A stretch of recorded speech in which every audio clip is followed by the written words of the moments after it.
Wel, as jy nie gaan stem, het jy nie reg om te kla nie. Jou stem tel, moet nooit dink jou stem tel nie. Op die einde van die dag, hierdie is die belangrikste verkiesing in 30 jaar en jou stem kan 'n verskil maak. Die verkiesing is uiters belangrik.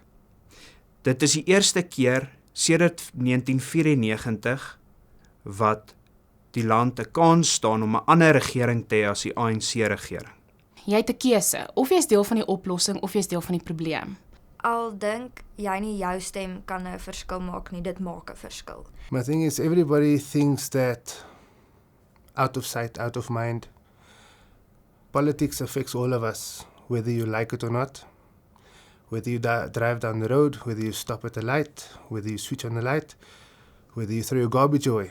Those are all politics. Those all influence my life. And if I want to make a change, I need a say. And should I not make that change or the say, I can't complain. Die enigste hoop wat ons tans het, is om die jeug te gaan kry om te gaan stem. As jy nie gaan stem nie, kan jy nie 'n verskil maak nie. So ons vra asseblief gaan stem. Dis 'n begin, dis waar jy begin. Die eerste stap wat jy kan doen is om te gaan stem. Gaan trek jou kruisie by 'n party wat in die Christelike waardes geïnglo. 'n Party wat opstaan vir jou kultuur, 'n party wat opstaan vir jou taal, maar 'n party wat opstaan vir wie jy regtig is. En as Suid-Afrikaner is daar geen ander party daar buite wat opstaan soos die Vryheidsfront Plus vir my waardes en my Christelike waardes wat die mees belangrikste is nie. So, om te stem in my opinie is meer 'n verantwoordelikheid as 'n reg. Ons kan nie verwag dat iemand vir ons regte moet opstaan en ons moet ons erfenis beskerm, ons kultuur, ons geloof, maar as ons nie eers ons verantwoordelikheid nakom om te stem nie, dan tel dit vir niks nie. Ons moet iemand in daai posisie sit om vir ons op te kan staan en dis hoekom ek voel dit is belangrik om te gaan stem. My hart was nog altyd politiek, my hart was nog altyd, man, ek wil 'n verskil maak in Suid-Afrika. En ek het so deur die verskillende politieke partye gekyk en toe ek die Vryheidsfront se manifest lees, toe ek kyk na die tipe mense wat binne in die Vryheidsfront is, toe besef ek, hierdie is 'n party wat 'n verskil kan maak en ek wil deel wees van 'n verskil. I think why I would vote for the Freedom Front Plus is because I believe they bring practical solutions to fixing South Africa.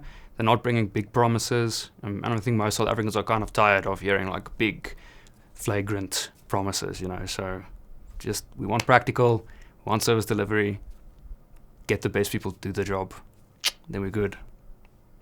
Maar as ek gaan kyk na die VF+ se beleide, stem dit ooreen met my uitkyk op die lewe. 'n Vrye mark, 'n Christelike vertrekpunt, behoudende waardes, maar tog 'n verfrissende, vernuwende benadering tot probleemoplossing. En dis na in my hart. Ek dink die VF+ se beleidsraamwerk is die beste platform om 'n suksesvolle Suid-Afrika te bou. Ek sal sê die belangrikste wanneer mens kyk na 'n politieke party en vir hoekom jy vir die VF+ moet stem en hoekom ek vir die VF+ gaan stem, is as jy kyk na al die politieke partye en wat hulle bied vir die probleme vir Suid-Afrika, die oplossings, is die VF+ werklik die politieke party wat 'n bouplan daarstel om die huis van Suid-Afrika werklik vir almal wat in hom bly te herstel en te bou.